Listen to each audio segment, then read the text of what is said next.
Les parasites sont les organismes vivants les plus résistants au monde. On les trouve chez les êtres vivants, y compris chez l'être humain.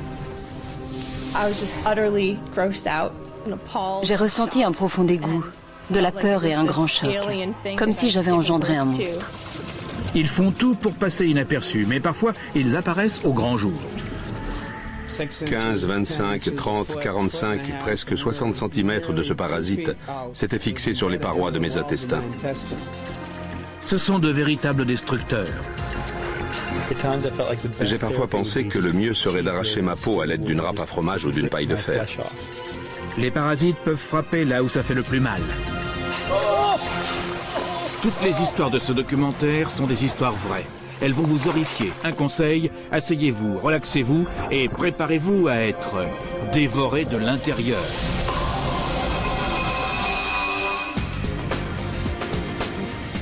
Chaque année, de plus en plus de personnes recherchent l'aventure dans des pays exotiques.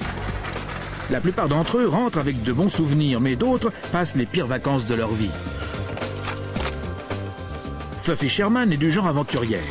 L'hiver, elle est pisteuse secouriste à la station de ski Catamount, située près de New York, où elle réside.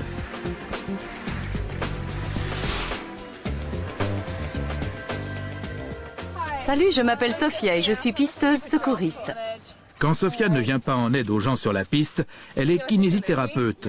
Ces deux activités lui permettent de financer ses escapades. Elle adore en effet sortir des sentiers battus. J'ai dû attraper ce parasite à Mexico lors de mon dernier voyage. J'y suis restée environ 2 mois. Quand je suis rentrée, je mangeais beaucoup et des amis m'ont dit « Sophia, tu es un ver solitaire ou quoi ?» Ils se moquaient car j'étais maigrichonne et que je mangeais plus que mes amis de 90 kilos. Je travaillais comme kinésithérapeute dans un établissement de cure. L'ambiance de cet endroit était vraiment très agréable. J'étais sereine. On chuchotait dans les couloirs et une musique douce résonnait dans chaque pièce. Mon client se trouvait sur la table de massage quand j'ai senti quelque chose d'un peu froid dans mon slip, comme quelque chose qui coulait. J'ai changé de position et je n'ai plus rien senti. J'ai arrêté d'y penser et j'ai continué mon massage. Après le massage, j'avais une pause. Je suis allée aux toilettes et au moment où j'ai baissé mon pantalon, cette chose rose est sortie de ma culotte et s'est retrouvée à même le sol. J'ai ressenti un profond dégoût, de la peur et un grand choc, comme si j'avais engendré un monstre. Sophia a voulu jeter le verre dans les toilettes, mais elle a pensé qu'il valait mieux le montrer à son médecin. Elle l'a donc ramassé bon gré mal gré.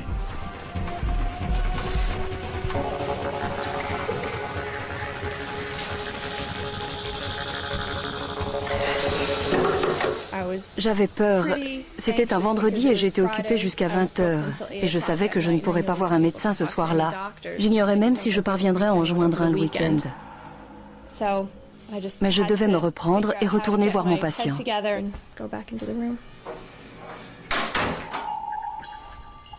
Vous êtes à l'aise? Vous voulez quelque chose? Quand je suis rentrée à la maison ce soir-là, j'étais vraiment affolée. J'ai imaginé que je m'endormais et que je me réveillais entourée de créatures qui se tortillaient et rampaient autour de moi.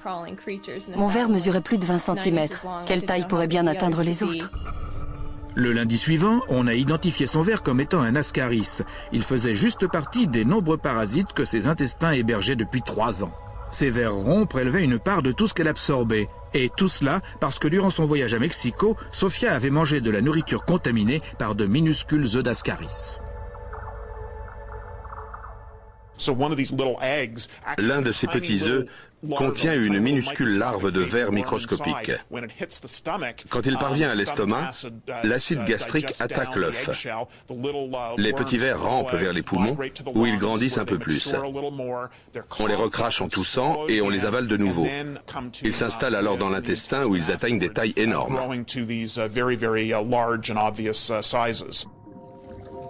Voici à quoi ont pu ressembler les intestins de Sophia. Plus d'1,5 milliard de personnes hébergent des ascaris. Mais la plupart des victimes n'apprennent jamais qu'elles ont été infectées. Il a fallu plusieurs mois à Sofia pour se débarrasser de ce ver, car elle a utilisé des remèdes à base de plantes. Elle est désormais capable de toucher son parasite, mais a gardé de son ver rond un souvenir glacial.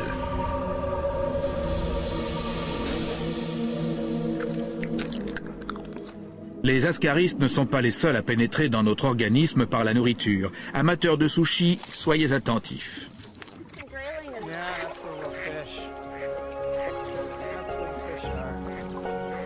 Glenn Sorenson et sa femme, Mary Jane, connaissent bien les vastes étendues désertes du Nord Canada.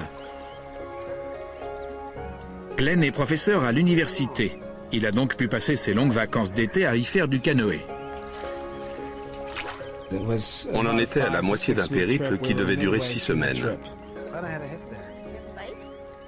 On a mangé beaucoup de poissons au cours de ce voyage. On disposait de réserves de nourriture qu'on agrémentait de poissons frais.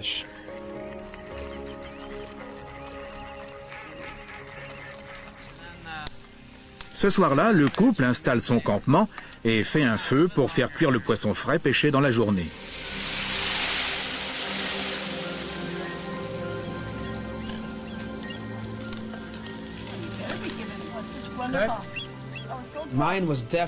Le mien n'était vraiment pas bien cuit, mais j'avais faim. J'ai dû ajouter du sel et du poivre, et je l'ai quand même mangé. C'est bon, mais un peu caoutchouteux. Je ne sais pas si c'est cuit. Je savais qu'il était risqué de manger ce poisson, mais il est également risqué de traverser les rapides de la baie d'Hudson en pagayant, ou de se trouver nez à nez avec un ours polaire au campement. Ce sont pourtant des choses qui peuvent arriver, et j'avais faim. Le poisson était dans mon assiette et je l'ai mangé.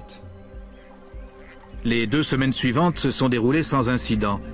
Mais juste avant de rentrer dans le Minnesota, Glenn a commencé à avoir des problèmes gastriques. On est rentré et j'ai passé mon temps aux toilettes.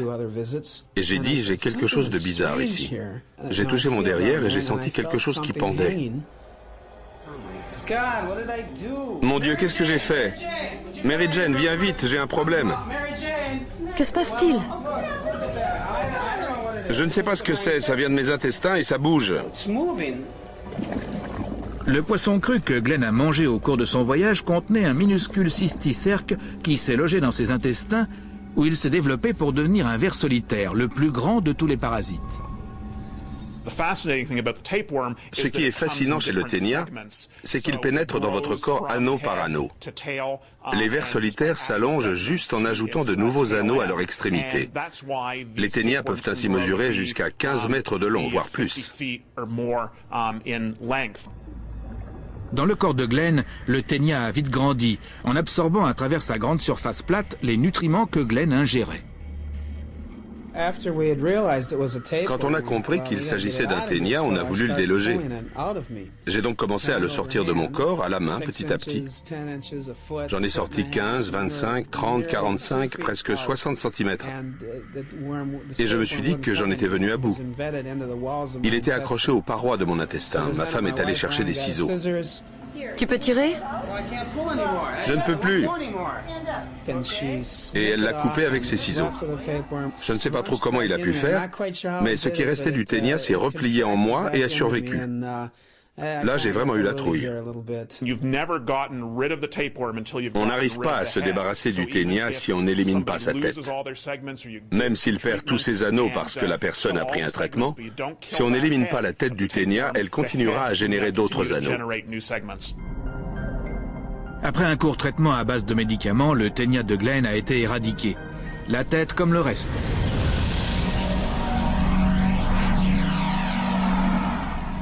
Si un humain avale un parasite à un mauvais moment de sa vie, les conséquences peuvent littéralement lui monter à la tête. Patricia Rosales habite à Washington, D.C. Elle est régulièrement en contact avec sa famille qui vit au Guatemala et elle leur rend visite dès qu'elle le peut. Elle est revenue d'un de ses voyages là-bas en ignorant qu'elle avait avalé un parasite qui a pourtant failli la tuer. J'ai d'abord eu très mal à la tête. Ça a duré environ 10 jours la première fois.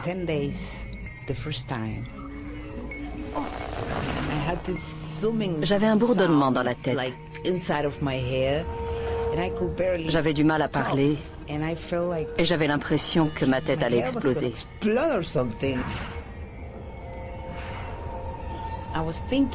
Je pensais que j'allais mourir, mais personne ne semblait comprendre ce qui m'arrivait. Les médecins lui ont prescrit un traitement contre la migraine et les choses ont empiré.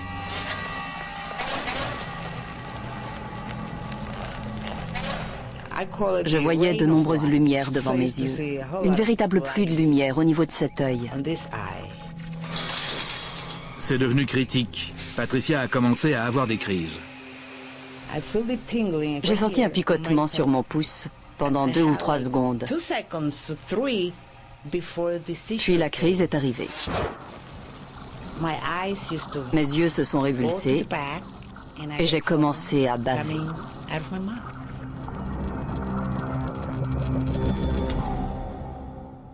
Patricia a eu de la chance car elle habitait près d'un Institut national de la santé, le meilleur établissement des États-Unis dans le domaine des maladies parasitaires. Le scanner a révélé qu'elle souffrait d'une cysticercose. Plus de 20 larves de ténia, mesurant chacune environ 1/2 centimètre de long, avaient envahi son cerveau depuis des années. J'avais peu d'espoir. Je pensais que j'allais mourir, car au Guatemala, on en meurt. Au Guatemala, elle a mangé des aliments contaminés par des matières fécales humaines contenant des œufs de ténia. Normalement, ces œufs sont avalés par des cochons et peuvent alors poursuivre leur cycle évolutif. Mais s'ils sont absorbés par des humains, ils forment des kystes dans le cerveau. Voici une partie du cerveau d'une personne qui est décédée d'une forte cysticercose. On voit de gros kystes et la tête du futur ténia. Il suffirait d'ingérer ce kyste pour être infecté par le ténia. Patricia a pris des médicaments pour éliminer les kystes de son cerveau et cela a bien fonctionné. Un kyste est resté. On le voit ici dans l'hémisphère droit du cerveau. Il a résisté à plusieurs traitements successifs. On a donc dû opérer Madame Rosales pour l'enlever. Beaucoup de choses me sont passées par la tête quand on m'a dit qu'on allait m'opérer. J'avais vraiment peur. Je me suis dit, et si à cause de l'opération, je devenais aveugle ou paralysée? L'opération de Patricia a été couronnée de succès. Après l'opération, j'ai demandé au médecin si je pourrais avoir des enfants. Et il m'a dit que je pouvais essayer. J'ai eu un petit garçon. Il a 9 ans aujourd'hui. Parfois, des œufs de ténia peuvent se trouver par erreur dans les poumons ou dans le foie. Ils s'y transforment en kystes et peuvent grossir jusqu'à atteindre la taille d'un melon. Cette séquence qui nous vient de Chine montre l'ablation de ces énormes kystes hydatiques. Chacun contient des milliers de larves de ténia.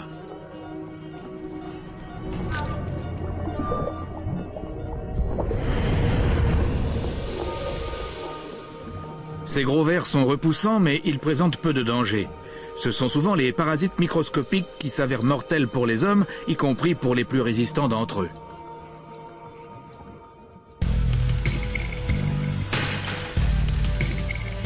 Patrick Tlemawech mesure 1,95 m. Il est en pleine forme, il fait beaucoup de musculation. Il est étudiant en médecine à l'université d'Alabama à Birmingham. Il connaissait les risques d'un voyage d'études au Pérou. Mais il ignorait qu'un parasite pouvait transformer un grand gaillard de 118 kg en l'ombre de lui-même en l'espace de seulement quelques heures.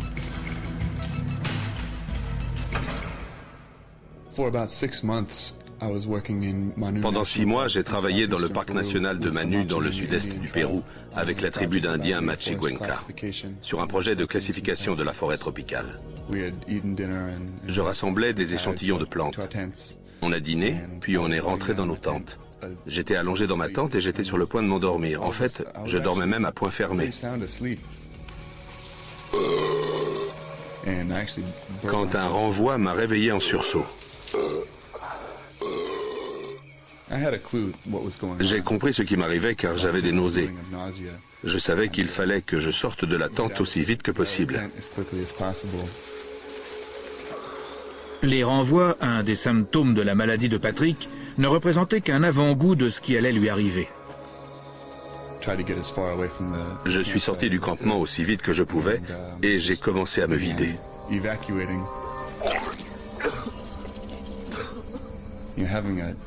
Quand on a un parasite intestinal, c'est comme une liquidation totale. Tout doit disparaître. Peu importe comment ça sort, ça doit sortir. Un parasite microscopique appelé Giardia est entré dans l'organisme de Patrick par un aliment ou une boisson contaminée. Mais une fois dans ses intestins, ce passager clandestin s'est rapidement multiplié. J'ai été pris de diarrhée, de nausées et de vomissements. Je suis resté dehors au beau milieu de la forêt pendant 1 heure ou 2. J'avais des crampes et je me déshydratais progressivement. Au bout d'un moment, épuisé par cette épreuve, j'ai fini par m'allonger sur le sol.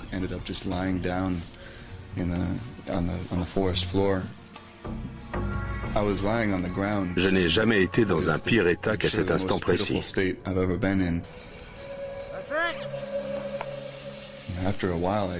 Au bout de quelque temps, j'ai levé les yeux et j'ai aperçu une lumière qui approchait à travers les arbres. J'ai entendu mon ami qui m'appelait. Et je suis resté allongé à regarder la lumière qui approchait. J'étais si mal et dans un tel état de délire à cause de l'épuisement et de la déshydratation. Est-ce que ça va, Patrick? J'ai juste levé les yeux, j'ai souri et j'ai dit « Tu es un magicien ou un vilain sorcier ?» Mon ami a commencé à rire en voyant dans quel état j'étais. Quelques jours plus tard, Patrick est allé voir une sorte de magicien, mais pas du style de celui que Dorothée a rencontré dans la forêt d'Oz.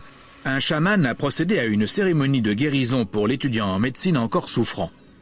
Patrick a pris parallèlement des médicaments de son pays. Quelques jours plus tard, il reprenait ses recherches. Quand il est rentré chez lui, il avait perdu 30 kilos. La forêt tropicale peut s'avérer être un endroit très dangereux. Des parasites redoutables peuvent s'introduire dans votre organisme. Et le Giardia est féroce. Mais je suis très heureux de ne pas avoir été la cible de parasites plus dangereux pendant que j'étais là-bas. Partons à la rencontre des parasites les plus effrayants. Transportés par les airs, ils pénètrent dans l'organisme par le biais d'une piqûre mortelle. Une fois dans votre sang, ils peuvent vous détruire, vous défigurer et même vous tuer. Si on demande à des voyageurs quel animal ils craignent le plus au monde, ils répondent le fauve et ses griffes, le serpent et son venin, ou le crocodile et ses mâchoires. Mais ceux qu'ils devraient le plus craindre, ce sont les moustiques et toutes les piqûres des autres insectes volants.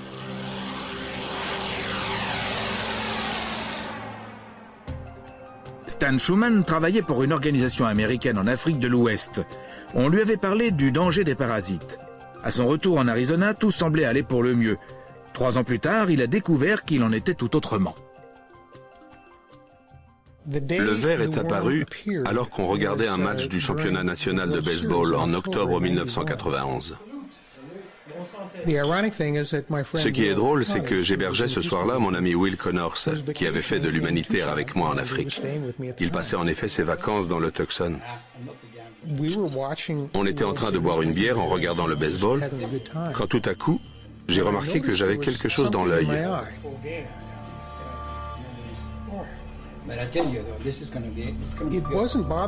Ce n'était pas gênant. C'était comme si j'avais un cheveu dans l'œil. Ça m'irritait juste un peu, mais je n'avais pas mal.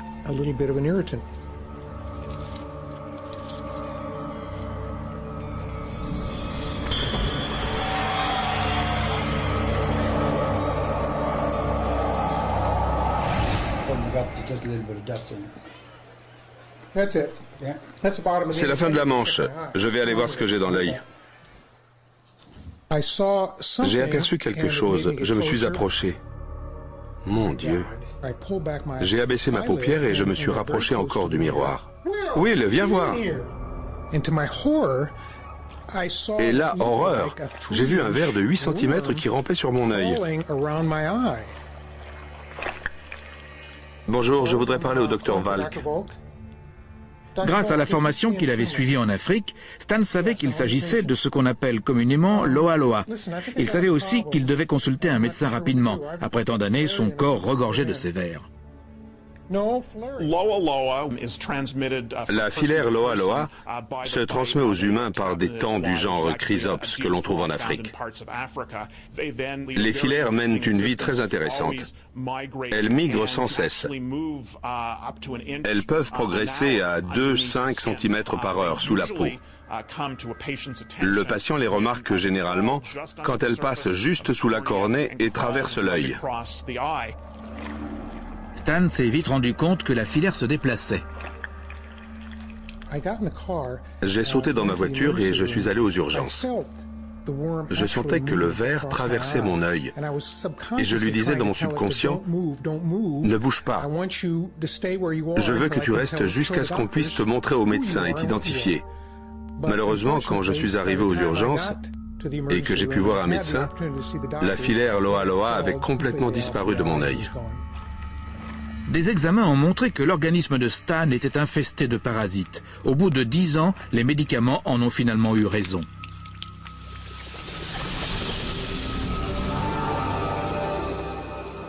Maintenant, parlons des minuscules vers qui peuvent gravement vous défigurer. Frisson garanti. Tout d'abord, mon scrotum a augmenté de volume. Il est devenu à peu près aussi gros qu'une orange. J'ai entendu dire qu'en Inde et dans d'autres pays, il pouvait atteindre la taille d'un gros melon.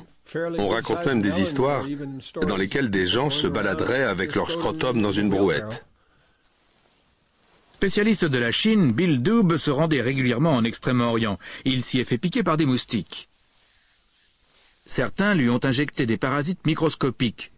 Ce n'est que des années plus tard que le premier symptôme de la maladie est apparu, une horrible difformité. Ma jambe a commencé à enfler l'année suivante. Dans les années qui ont suivi, ça a empiré. On était angoissés et perplexes. On a consulté plusieurs médecins locaux qui n'ont pas compris ce qui m'arrivait. C'était en 1982 ou 1983. En automne, je me suis rendu au mont Everest. J'étais interprète pour un circuit. Un médecin américain a regardé ma jambe et m'a dit « Tu as une filariose, mais il n'y a rien à y faire. » La plupart des gens qui souffrent d'une filariose lymphatique ne le savent pas. Le parasite vit en harmonie avec son hôte. Chez la plupart des gens infectés, il n'y a pas d'inflammation. Chez d'autres personnes, les vers bloquent les vaisseaux lymphatiques. Les membres peuvent enfler de manière irréversible et aboutir à des malformations horribles. C'est ce qu'on appelle l'éléphantiasis, qui peut s'avérer mortelle. Les médecins ne peuvent pas grand-chose pour les victimes de la filariose. Mais Bill et sa femme Nancy ne pouvaient pas se résoudre à attendre les bras croisés que la situation s'aggrave. Ça leur a pris des années de recherche, mais ils ont créé un massage qui permet de réduire le gonflement et les effets de la maladie. J'ai reçu un soutien inconditionnel de la part de ma femme. Elle était tellement attentionnée, c'était incroyable. On n'a jamais perdu espoir. Ça a finalement été payant. Le couple aime toujours vivre au grand air, mais tous les deux doivent désormais passer 3 heures par jour à soigner la jambe de Bill. Difficile donc d'effacer l'horrible souvenir du parasite.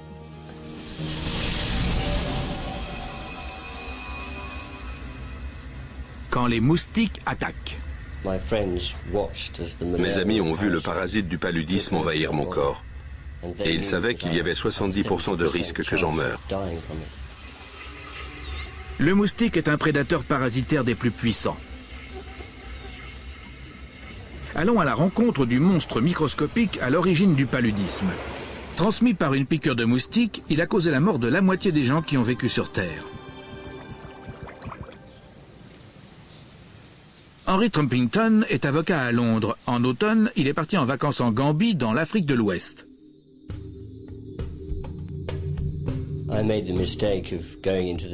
J'ai commis l'erreur de m'aventurer dans les rues malfamées de Banjul. Le soleil se couchait, le sol était humide et les insectes voletaient autour des lumières. J'ai vite compris que je ferais mieux de retourner à l'hôtel, mais il était déjà trop tard. J'avais été piqué. Mon séjour en Gambie s'est bien terminé. J'étais en bonne santé et en pleine forme. Pourtant, 10 jours plus tard, j'étais sur le point de mourir, victime d'une des formes les plus graves de paludisme qui existent. Beaucoup de ses amis avaient été malades, alors Henry a pensé qu'il avait une forte grippe. On fait souvent cette confusion, mais ensuite tous les symptômes du paludisme sont apparus. Au bout d'une heure ou deux, je me suis réveillé et je me sentais très mal. Il fallait que j'aille vite aux toilettes car j'avais la diarrhée. Et dans mes selles, il y avait du sang. Au même moment, j'ai aussi vomi du sang. Mon vomi avait une couleur marron et était gluant.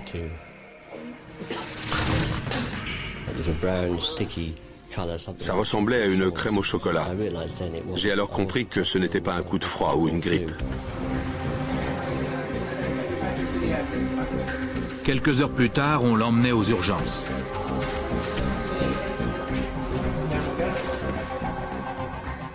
Il existe 4 formes de paludisme et j'ai eu la pire. Le paludisme à falciparum plasmodium. Il n'attaque pas seulement le corps mais aussi le cerveau. Ok, inspirez profondément.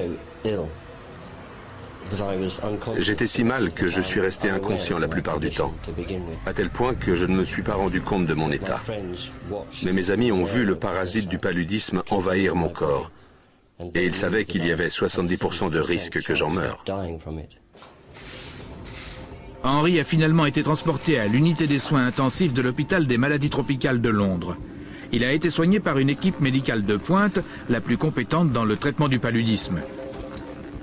Ils ont livré une véritable bataille contre le parasite qui continuait de se multiplier dans l'organisme d'Henry. Henry a beaucoup de chance d'être vivant. Sous nos yeux, il a perdu conscience et ses reins ont cessé de fonctionner. On l'a envoyé aux soins intensifs. On peut facilement imaginer ce qui s'est passé. Son sang circulait et un tiers de ses globules rouges parasités ont éclaté. Son cerveau s'est arrêté de fonctionner, ainsi que son foie et ses poumons, et ses reins ont complètement cessé de produire de l'urine. Henry a été maintenu en vie de manière artificielle et on lui a fait une transfusion pour éliminer toute trace de paludisme dans son organisme. Son état a commencé à se stabiliser lentement et finalement Henry est sorti de l'hôpital. 6 mois plus tard, il reprenait le travail. On m'a demandé si je retournerais un jour en Gambie. Quand on fait une chute de cheval, il faut tout de suite remonter dessus. Là, c'est pareil. Je retournerai donc en Gambie, mais je ferai particulièrement attention aux moustiques.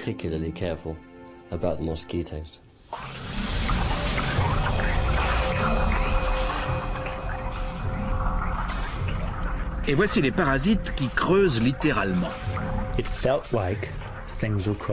J'avais l'impression que quelque chose rampait sous ma peau. Et c'était bien le cas, il rampait. L'Eco Challenge est la course d'endurance la plus difficile au monde. Les athlètes prennent des risques que la plupart des gens n'imagineraient même pas. Mais un des meilleurs concurrents venus de San Francisco a pris un risque de trop. Il s'appelle David Kelly. Au cours de l'Eco Challenge à Bornéo, on a pris de nombreux risques. On a marché les jambes enfoncées jusqu'aux genoux dans la boue des rivières infestées de maladies avec des plaies ouvertes.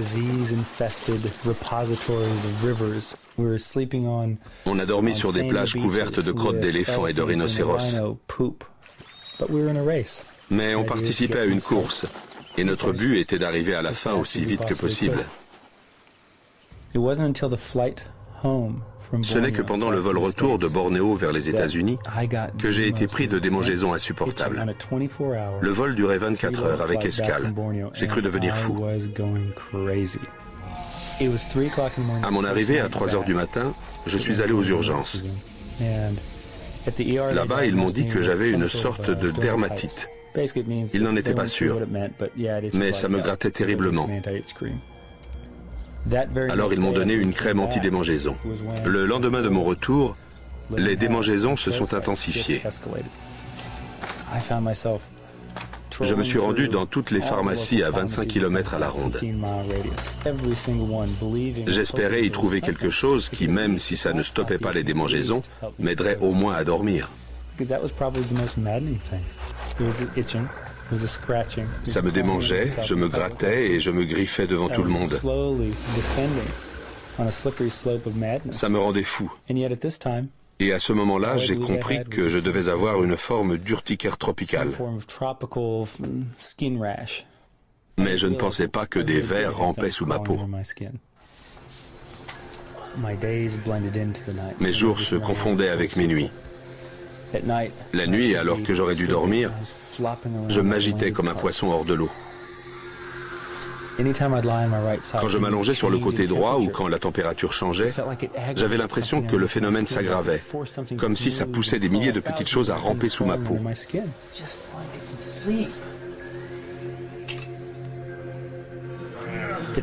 J'ai parfois pensé que la meilleure solution serait de me plonger dans un bain brûlant, d'arracher ma peau avec une râpe à fromage ou une paille de fer. À l'aide, je ne sais pas quoi faire. Les insomnies, des nuits, des semaines et des mois durant m'ont ravagé. Je ne pouvais plus mener une vie normale.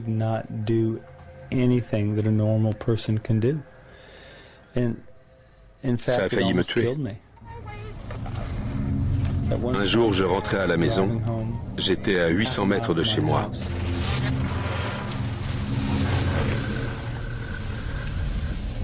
Je ne dormais plus depuis des mois.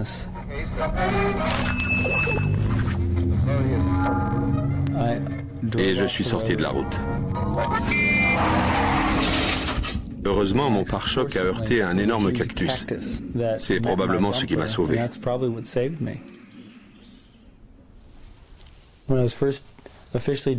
Quand on a enfin découvert que j'avais des vers nématodes qui rampaient sous ma peau, on a commencé à les voir bouger. Les rongeurs se sont transformés en milliers de petits sillons rouges.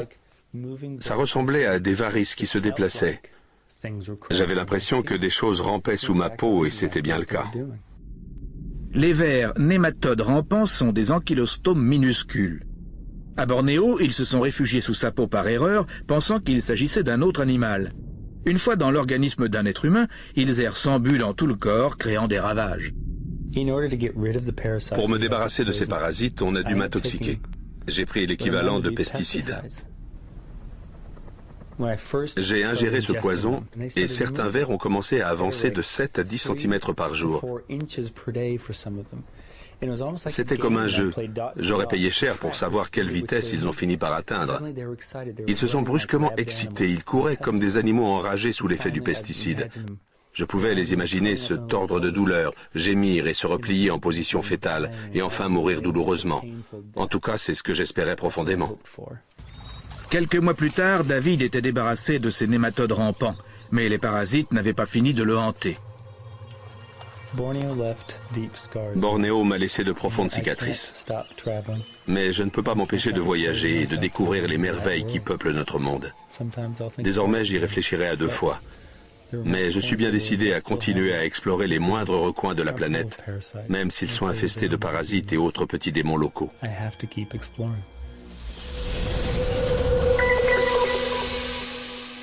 La plupart des gens ont peur des parasites.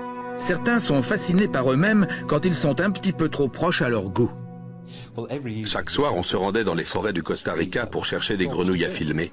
Et chaque fois, on était piqué par des douzaines de moustiques. Le chercheur Mac Lindley réalise des documentaires sur la faune et la flore. Il se sent comme chez lui dans les contrées les plus lointaines. Cette nuit-là, un bouton de mon t-shirt situé au niveau de mon ventre a sauté. Et un moustique m'a piqué juste là. Et ce n'était pas un moustique ordinaire, il portait un parasite. Je suis rentré 2 semaines en Angleterre. Toutes les piqûres de moustiques que j'avais guérissaient et les boutons séchaient, sauf un qui se trouvait juste au-dessus de mon nombril. J'étais assis au bord de mon lit un soir et je l'observais. Quand j'ai aperçu cette petite chose qui est sortie de ma peau et y rentrait de nouveau. J'avais entendu parler de ces insectes qui vivent à l'état larvaire sous votre peau et qui dévorent votre chair et respirent grâce à une sorte de tuba. Je me suis dit, c'est intéressant, je vais le garder. C'était chouette, je l'ai appelé George. Et quand j'allais voir des amis, je leur montrais ma larve d'œstre et ils me disaient « Mike, prends une autre pomme de terre, tu manges pour 2 désormais ». Une larve d'œstre est en fait un ver. À l'état adulte, la mouche femelle s'accroche à une autre mouche et dépose sa larve et ses œufs sur le bas-ventre de cette dernière. Si celle-ci pique un humain, la petite larve descend du bas-ventre et pénètre la chair intacte de l'homme. Elle commence à grossir pour donner de véritables mouches. Mon parasite George a vécu sous ma peau pendant plusieurs semaines. Ça m'amusait. J'attendais qu'il sorte et j'espérais juste que ça ne se passerait pas comme dans Alien, où la créature transperce littéralement le ventre de son hôte. J'espérais qu'il sortirait doucement, que je le verrais et que je pourrais lui dire au revoir. Mike était à l'hôtel quand il s'est rendu compte qu'héberger un parasite pouvait s'avérer douloureux. J'étais plié en deux de douleur, agonisant, comme si quelqu'un avait enfoncé un couteau dans mon ventre. Je me suis dit, ça m'a fait plaisir de cohabiter avec toi, George, mais ça suffit maintenant. Il est temps de partir. J'ai appelé l'école de médecine tropicale. Allô, l'école de médecine tropicale? J'ai dit, je suis rentré du Costa Rica il y a 3 ou 4 semaines et j'ai une sorte de mouche parasitaire, une larve d'œustre. Comment m'en débarrasser? Un steak?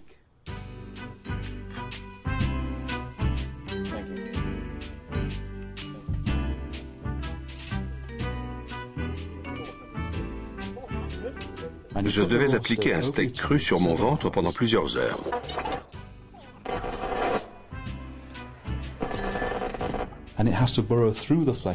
Le parasite devait traverser la chair et la graisse pour remonter à la surface pour respirer. Ensuite, je devais retirer le steak et attraper le ver. Mais ça n'a pas marché. Déçu, j'ai rappelé le lendemain. Allô, l'école de médecine tropicale? J'ai dit, ça a échoué. Vous me recommandez quoi? Ils m'ont répondu, de la vaseline. Il faut l'étaler sur votre ventre, ça fera remonter le ver à la surface.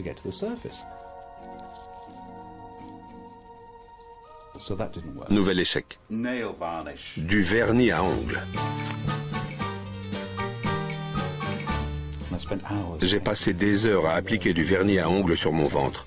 Je suis allé au lit en pensant qu'il serait mort le lendemain.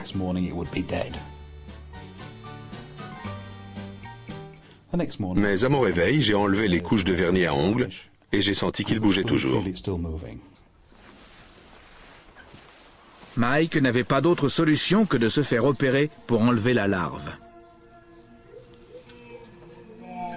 L'opération était simple, elle n'a duré qu'un quart d'heure. C'était tellement intriguant que l'hôpital a demandé à un photographe d'immortaliser l'événement. Et au moment où Mike pensait être définitivement débarrassé du ver... J'ai raté sa sortie, vous pourriez le remettre? Oui, je suppose. Mike a donné son accord en souvenir du bon vieux temps. Ils ont sorti George et ils l'ont mis dans un bocal de formol dans lequel il se trouve encore aujourd'hui.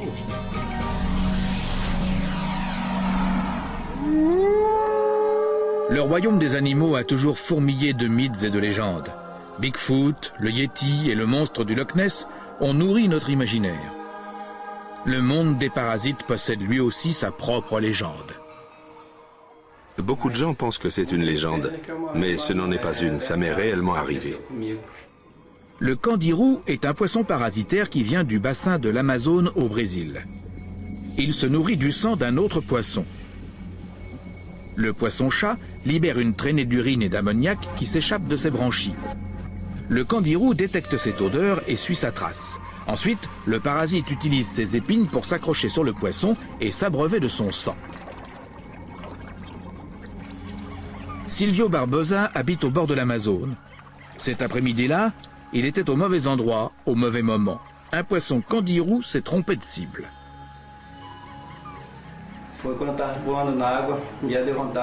J'ai eu envie d'uriner, je me suis levé et le candirou m'a attaqué.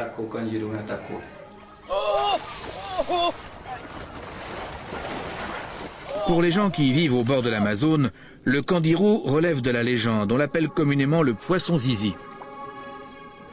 Quand je l'ai vu, j'ai eu peur. Je l'ai empoigné pour qu'il ne rentre pas plus profondément sous ma peau. Je voyais juste le bout de sa queue qui battait. J'essayais de l'attraper, mais il était déjà trop tard. La véracité de l'histoire de Silvio a été prouvée scientifiquement. Il s'agit du premier et du seul cas documenté d'un kangourou qui aurait attaqué un homme. Voici l'analyse du docteur Jansen Zwanen. On suppose que les kangourous sont attirés par l'urine ou des composés de l'urée, ou même par le mouvement que fait le liquide quand les gens urinent dans l'eau.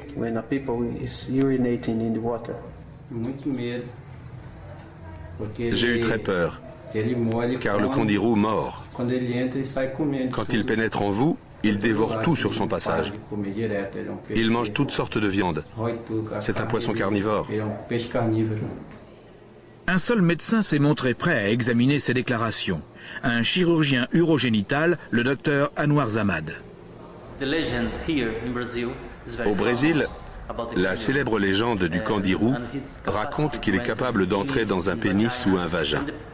Ce patient m'a raconté qu'un poisson était entré dans son pénis. En utilisant un endoscope, le docteur Zamad a pu observer le kangourou et ses épines déployées à l'intérieur du pénis de Silvio.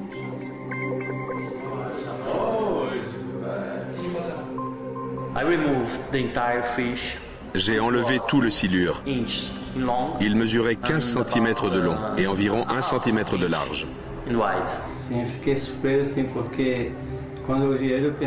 J'ai été surpris quand je l'ai vu, car il était plus gros que je l'avais imaginé. Le kangourou a été envoyé à l'Institut national de la recherche amazonienne pour être identifié.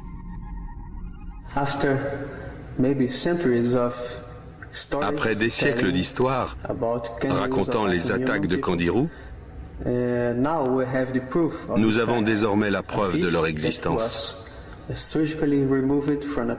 Une opération a permis de retirer un kangourou d'un patient. Ce n'est donc plus un mythe, c'est bien réel. Vous avez vraiment très peu de risques d'être attaqué un jour par un kangourou.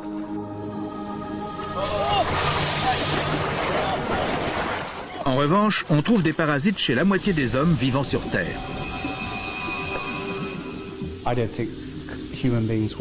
Je ne crois pas que les hommes seront un jour assez doués pour éradiquer tous les parasites de la race humaine.